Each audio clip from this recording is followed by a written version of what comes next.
Viewers, the Delhi Chief Minister Arvind Kejriwal is appearing increasingly hemmed in, literally and figuratively. In the latest, the Vigilance Department has terminated the services of Kejriwal's longtime ally and private secretary, Kumar Vibhav.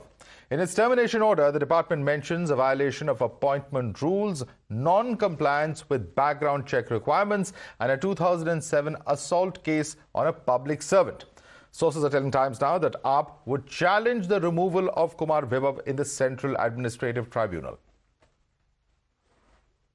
ये उनके पास पूरा अधिकार है किसी भी order को challenge करने का, परंतु जब भ्रष्टाचार पर या उनके कानून तोड़ने पर कार्रवाई होती है तो आम आदमी पार्टी का स्टैंडर्ड ऑपरेटिंग प्रोसीजर बन चुका है विक्टिमहुड कार्ड खेलना। जिन लोगों ने इंडिया अगेंस्ट करप्शन के नाम से शुरुआत की थी, आज वो इंडिया अलायंस ऑफ करप्शन के स्वरूप में आ चुके हैं और किस प्रकार से वो आज भी सरकार तिहाड़ से चला रहे हैं, तो मुझे लगता है निर्लजता की सारी हदें पार है। इसीलिए इनके भी नेता आजकल उनको छोड़कर जा रहे हैं। Vibhav is the only one sacked by the Vigilance Department. The same has happened to Shailendra Sharma, who was an advisor to the Delhi Department of Education. His appointment has also allegedly been made without requisite approval from the LG. And additionally, there's a swirling question mark over a visit that he had made to London to attend a World Education Forum in 2022. Now, these terminations aside, with the elections approaching, AAP also seems to be crumbling from within.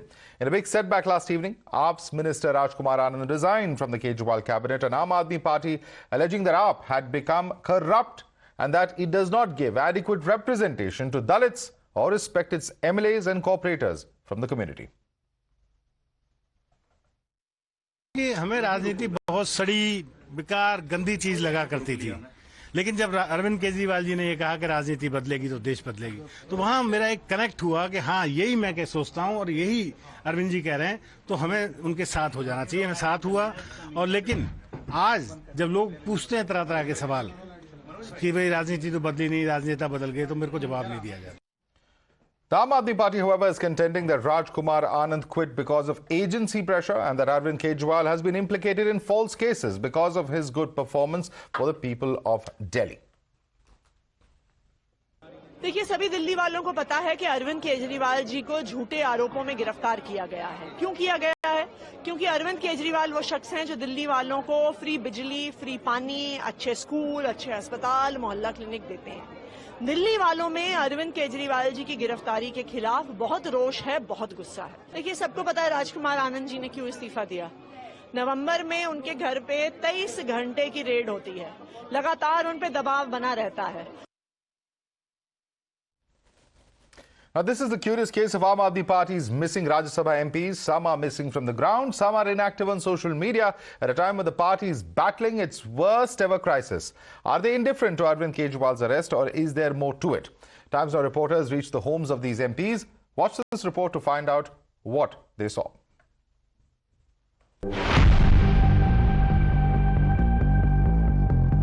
Arvind Kejriwal is in jail. Aam Aadmi Party workers are on the streets protesting against his imprisonment. Bharat मां के संघर्ष के लिए भेजा है। Out on bail, Sanjay Singh is being projected as the face of the Aam Aadmi Party's protests. But where are the Aam Aadmi Party's Rajya Sabha MPs from Delhi and Punjab?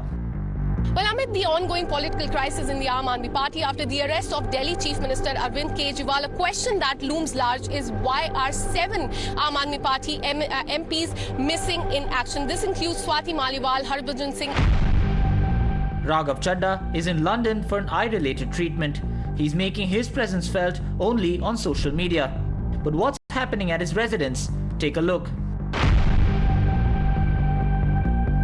Another Aam Aadmi Party MP that is missing in action is Raghav Chadha. कब तक आएंगे राघव चड्ढा जी? कहाँ गए? आपको कोई idea है? नहीं ma'am, कुछ आइडिया नहीं है। स्टाफ से कुछ बात हुई है? कब तक वापस आए हैं? कब गए थे? हमारी कोई बात नहीं। कोई बात नहीं हुई है आप लोगों से? कोई आइडिया नहीं है कब तक आएंगे? So as you heard, the staff is completely clueless about when he's going to come back to India. Swati Maliwal, like Raghav Chadha, is out of evident on social media. I'm currently standing outside Commonwealth Games Village where Swati Maliwal in fact lives, and as for the people close to her. She's not currently in India and she's gone to United States to be with her sister. Hello Satyavrat ji. Sir Swati Maliwal ji से मिल सकते हैं? वो यहाँ पे है अभी, स्वाति मालीवाल जी हैं, यूएस चली गई है, क्योंकि कुछ बोल रहे हैं यहाँ है, कुछ बोल रहे यूएस में है। हाँ, यूएस से है। अच्छा, कोई आइडिया है आपको कब तक वापस आएंगे? 15th के बाद वापस आएंगे। Interestingly, she has not tweeted anything in support of the party or anything related to Arvind Kejriwal's arrest in the last 8 days, and this may come as a surprise for a lot of people. But another Aam Aadmi Party MP, Harbhajan Singh, has not tweeted anything at all related to the political turmoil that has been going on in the party. And then there's the case of Aam Aadmi Party's Rajya Sabha MPs from Punjab. Take for instance Harbhajan Singh. He has defied the party's diktat. Neither has he changed his display picture to that of Kejriwal in jail, nor is he talking about Kejriwal's arrest. His social media, a reflection of his real interest, the IPL. We are outside Aam Aadmi Party Rajya Sabha Member of Parliament Harbhajan Singh's house here in New Delhi. क्या ये हरभजन सिंह जी का घर है? हाँ जी। वो यहाँ पर रहते हैं या आए? आते हैं जी, रहते नहीं। पिछले 2 सालों में तो आए होंगे ना हरभजन सिंह? आते तो रहते हैं, 15-15 दिन में आते हैं, कभी हफ्ता में, कभी महीने में, हफ्ता में आते रहते हैं। Now take a look at social media profiles of Aam Aadmi Party MPs Balbir Singh Seechewal and Vikramjit Singh. It's business as usual for them. At a time when the Aam Aadmi Party is hit by its biggest crisis, isn't the lack of interest by the party's Rajya Sabha MPs curious? Is there more than what meets the eye? Bureau Report, Times Now. All right, let's take this across to our guest. Joining us with us is Siddharth Yadav, spokesperson of the BJP. Also joining us at the moment is Parvinder Singh Sethi, political analyst. Uma Sisodia is leader of the Aam Aadmi Party. Let me start with you first. Uma Sisodia जी, सबसे अहम सवाल ये जो पूछा जा रहा है कि इस वक्त आम आदमी पार्टी के राज्यसभा एमपीज कहाँ हैं? खास तौर से पंजाब से आपके इतने एमपीज हैं, वो सड़कों पे नहीं दिख रहे, वो प्रोटेस्ट में नहीं दिख रहे, क्या वजह है इसकी? देखिए, आम आदमी पार्टी के एमपीज कहाँ हैं, उससे पहले मैं पूछना चाहती हूँ कि निर्मला सीतारमण जी कहाँ हैं और नितिन गडकरी जी, जिनका टिकट कटने तक की नौबत आ गई थी, उनका बिल्कुल लास्ट में टिकट करना पड़ा जब आपको ये हो गया कि नितिन गडकरी जी एक सीट निकाल सकते हैं और 400 सीटों का जो आपने नारा दिया हुआ है, एक एक सीट आप लोगों के इम्पोर्टेंट थी, इसलिए सबसे आखिरी में नितिन गडकरी जी का टिकट हुआ। वो कहाँ है? मोदी जी के अलावा आपके सारे एमपी कहाँ हैं? मोदी जी के अलावा आपके सारे राज्यसभा के एमपी कहाँ हैं? जरा पहले आप उमा जी, ये जो आम आदमी पार्टी इस वक्त आंदोलन लड़ रही है, जो प्रोटेस्ट कर रही है, ये शायद सबसे बड़ा क्राइसिस है आम आदमी पार्टी का, और इस वक्त बीजेपी में इस तरह की कोई क्राइसिस कम से कम हमें तो दिख नहीं रही। सवाल सिंपल है, इस क्राइसिस के टाइम पे आपके नेता कहाँ हैं? कुछ लोग बाहर गए होंगे, कोई हेल्थ रीजन, कोई पर्सनल रीजन बता रहे हैं, लेकिन कई सारे ऐसे नेता भी हैं जो यहाँ पर हैं, लेकिन ना तो सोशल मीडिया पे, ना व्यक्तिगत रूप से वहां पे आके उतर के प्रोटेस्ट कर रहे हैं दिल्ली में। एंकर महोदय, सबसे पहले तो मैं क्लेरिफाई करना चाहूंगी कि आम आदमी पार्टी के ऊपर कोई क्राइसिस नहीं है। अगर इस समय क्राइसिस है तो पूरे देश के लोकतंत्र पर क्राइसिस है। आप उसके बारे में बात कीजिए कि किस तरीके से देश की जो ईडी और सीबीआई जो तमाम एजेंसियां हैं, उन्होंने किस तरीके से पंगु बना दिया है हमारे देश के लोकतंत्र को, कि आखिरी हमारी जो एक उम्मीद बची है वो सिर्फ सीबीआई बचे हैं। सिर्फ जाओ और जाकर चंद्रचूड़ जी के दरबार में अपनी गुहार लगाओ कि वहां पर हमारी बात सुन ली जाएगी। और किस तरीके से वो फटकार लगा रहे हैं लगातार बहुत सारे केसेस में हमारे प्रधानमंत्री मोदी जी को भी और उनके द्वारा जो ये केंद्रित जो सारी एजेंसीज हैं। इसलिए ये कहना कि आम आदमी पार्टी के एमपी नहीं दिख रहे, मेरा क्वेश्चन आपसे है कि बता दीजिए कि मोदी जी के अलावा आपके कितने एमपी बीजेपी के इस समय सड़कों पर नजर आ रहे हैं? जहां जाइए सिर्फ सिद्धार्थ यादव, देखिए सिर्फ मोदी जी, उसके अलावा सिद्धार्थ यादव है हमारे साथ, बीजेपी के प्रवक्ता हैं। Siddharth Yadav, please respond to Uma Sisodia. देखिए, सबसे पहले तो भारतीय जनता पार्टी की आप एमपीज को जाकर के देखना चाहते हैं तो फील्ड पर जाइए। चुनाव लड़ रहे हैं सब लोग, सारे लोग, बड़े बड़े नेता, हमारे बड़े बड़े राज्यसभा के सांसद लोग भी चुनाव। मैं मैडम आपके बीच में नहीं बोल रहा था। उमा जी एक एक करके प्लीज, एक एक करके उमा जी, एक एक करके। आपको किसी ने इंटरप्ट नहीं किया। अब इनको आपने सवाल पूछा तो जवाब भी सुन लीजिए। थोड़ा सा धैर्य रखे सुनने के लिए। दूसरी बात, आपको लगता नहीं आपके लिए क्राइसिस है, बहुत अच्छी बात है, क्योंकि शायद अगर अरविंद केजरीवाल जैसे व्यक्ति से जो आपके सारे एमपीज चाह रहे होंगे, मन में अंदर उनके है, तभी वो ग्राउंड पे नहीं उतर रहे, अगर उनसे छुटकारा पाकर के आपकी पार्टी स्वच्छ हो सकती है तो मैं तो कहता हूं कि स्वच्छ हो जानी चाहिए। पर जो आज आपके आंदोलन से जुड़े हुए या आपकी पार्टी से जुड़े हुए जितने लोग जो छला हुआ महसूस कर रहे हैं, उनकी बात करिए। जिन लोगों को आपने राज्यसभा दी वो आपके लिए जमीन पर नहीं उतर पा रहे, तो या तो आप जो नैरेटिव बिल्डिंग करना चाह रहे हैं वो आपकी पार्टी वाले विश्वास नहीं कर रहे, आप तो यही तो कह के सड़कों पे जा रहे हैं लोकतंत्र की हत्या हो गई। हाईकोर्ट से फटकार खाने के बाद, डांट खाने के बाद, बार बार बताने के बाद कि आप किंगपिन हैं, आपके खिलाफ प्राइमा फेसी केस बहुत बड़ा है, इनफ मटेरियल एविडेंस है, सब कुछ सुनने के बाद पर आप जाकर के एक नैरेटिव बनाने की कोशिश करते हैं कि नहीं नहीं बहुत बड़ा लोकतंत्र के लिए कुछ हो रहा है। पर आपके सांसद ही जब आप पे विश्वास नहीं कर रहे तो देश की जनता तो क्या करेगी? जिन लोगों को आपने इस देश के लोकतंत्र के मंदिर में भेजा वो भी कह रहे हैं कि केजरीवाल का सच्चाई हमको पता है, उनकी हकीकत हमको पता है, वो क्या करेंगे क्या नहीं करेंगे उनको पता है। आप लोगों ने जो इस देश के साथ छलावा किया है वो सामने आ चुका है। कोई आपके ना शीश महल के सामने साथ खड़ा हो पा रहा है, ना कोई आपके जल बोर्ड के स्कैम के साथ खड़ा हो रहा है, ना ही कोई आपकी जो जर्जर हालत लेटेस्ट आपको जो दिल्ली हाईकोर्ट ने फटकार लगाई है स्कूलों के बारे में परसों, इसके साथ कोई खड़ा हो पा रहा है। हालत आपकी बिल्कुल साफ है। एक बार गिरेबान में झांक करके देखना चाहिए। I should say with all responsibility, a lot of turmoil is happening inside the Aam Aadmi party.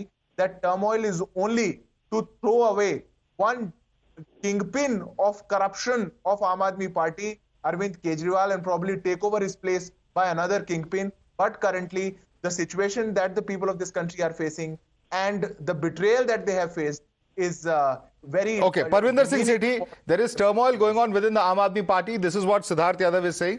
साथ में ये कह रहे हैं कि कहीं कभी लीगल तौर पे रिलीफ नहीं मिल रही है।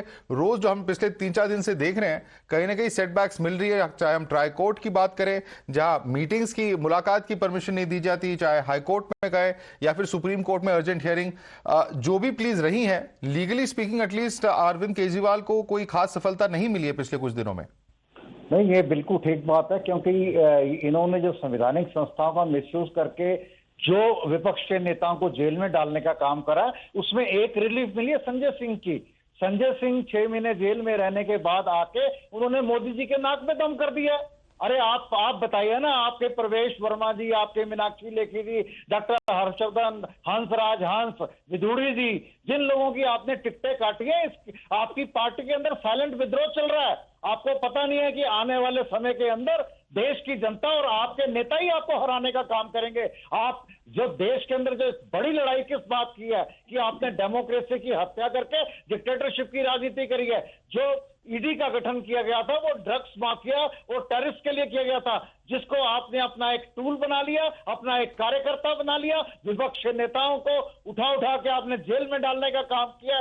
इसी लड़ाई को, इस अत्याचार के लिए, इस विरोध के लिए जितनी भी राजनीतिक पार्टियां वो एक मंच पे इकट्ठी हो गई हैं। आप देखिए, देश के अंदर किसान आंदोलन होता है, लाखों लोग बॉर्डर के ऊपर बैठे होते हैं। जो देश के खिलाड़ी हैं जिनके साथ अत्याचार होता है, ब्रिजभूषण शरण, आप उनके ऊपर कोई एक्शन नहीं लेते। वो जंतर मंतर में जाते हैं और चीफ जस्टिस ऑफ इंडिया उनकी एफआईआर दर्ज करते हैं। एफआईआर दर्ज नहीं होती। परविंदर सिंह सेठी हमारे साथ बने रहिए। Gargi Nandi Roy also joining us, but before we come across to Gargi Nandi Roy, we have to take a very quick break. I'm requesting all 4 of our panelists to continue with us. The debate will continue on the other side. What's happening in the national capital, and Gargi Nandi, what's very clear is that the Aam Aadmi Party continues to maintain that this is a desperation of the BJP, that there is dissent within the BJP itself, and that it is clearly misuse of agencies that is seen over here. Please respond to what Mr. Parvinder Singh Sethi was saying before the break. If it is the misuse of the agencies, then the court would have given the judgment in favor of Mr. Kejriwal, and that is quite evident, but it has not. You know, Madhav, Kejriwal is one politician who will be remembered in Indian politics as someone who had flipped faster than a gymnast and changed color faster than a chameleon. He very well, you remember that great classic by George Orwell, 1945, Animal Farm, the main character, symbol of righteousness, fighting for people. Arvind Kejriwal came into Indian politics showing himself as the symbol of righteousness. And now they have been exposed so badly, one after another. This liquor policy, it's very evident now, to benefit a few people and to fund the Goa election. how the exchequer suffered, what kind of corruption happened, and Manish Sisodia and the secretary of Mr. Kejriwal, who has been sacked. They were, the ED charges that 170 phones were destroyed. Why was 170 phones destroyed? Mr. Singh can say. Why will you destroy, Mr. Singh, 170 phones? Because they had to hide some evidences of kickbacks. Okay. It is quite evident. Who Uma Sisodia, phone destroy किए गए और अगर इतनी illegality होती investigation agencies के द्वारा तो court से राहत क्यों नहीं मिल रही है? ना हाई कोर्ट से, ना सुप्रीम कोर्ट से, ना ट्रायल कोर्ट से पिछले 48 घंटे में कुछ राहत मिली है?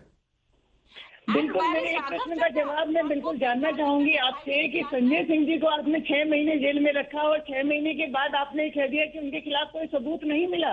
ये बड़ा अजीब सी मतलब हरकत है कि 6 महीने एक बेगुनाह को आपने जेल के अंदर ठूस के रखा और 6 महीने के बाद आप ये कहते हैं कि उनके खिलाफ कोई सबूत नहीं मिला और उनको हम लोग जमानत देते हैं। और इस तरीके से आप कुछ भी कहिए कि 170 आपने ये फोड़े, वो जो भी आप फोन की बात कर रहे हैं। देखिए, इस समय देश में जो कुछ चल रहा है, आम आदमी जनता इस बात को पूरी तरीके से महसूस कर रही है कि हमारा देश जो हिटलरशाही की तरफ है। आप लोगों ने ईडी बनाई और ईडी का आप इतिहास उठाकर देख लीजिए।